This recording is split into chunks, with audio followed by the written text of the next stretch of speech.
Hey, let me check in with Don Quixote, which I feel like I'm getting to the end of the first book, the first Quixote, um, where we're having a lot of the scene of between Don Quixote and this canon, kind of an upper priest, not like a country priest, but upper level guy, and they're having this kind of whole back and forth about like how can you love, how can you let this fiction um, affect you. So it's like, it should really be realistic. It should be grounded. It should be plausible. Um, and if it is that, it could actually kind of elevate the spirit and stuff like that. Whereas Don Quixote's like, well, how can you say that? Like all the great, wonderful stuff in fantastical, in the chivalry stuff is it brings you all that, and it delights, and it's entertaining.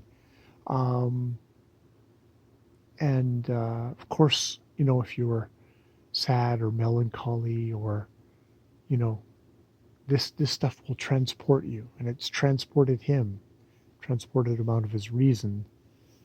Um, yeah, yeah, it's an interesting book. It's like, is it a satire of chivalry, or is it a plea for chivalry? Is it a satire of the actual world in comparison to the chivalry? Um,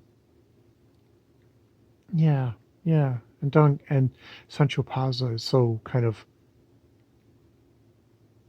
wanting to get his financial reward. He wants to get an island.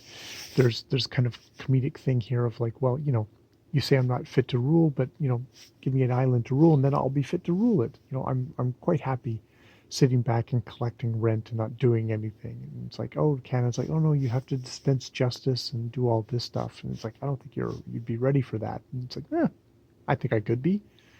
And there's a part of you that kind of goes, well, you know, there's some people who would be very kind of wise and just as their rulers, but there's other guys who own shit ton of land and are just assholes who just collect the rent and yeah, whatever.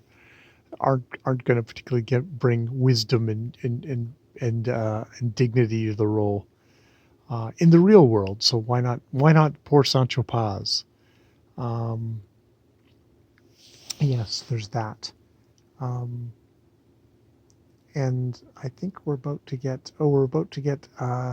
a shepherd with his rustic wisdom to tell us his tale. So yet again, another tale in this book. It's like this book contains so many books, so many different modes of telling stuff, from the chivalric to the historical to the, I guess, the rustic shepherd. Yeah, yeah. So that's my Don Quixote at the moment. I am definitely not going to be finishing it this month, but let's see how much reading I can get done this weekend.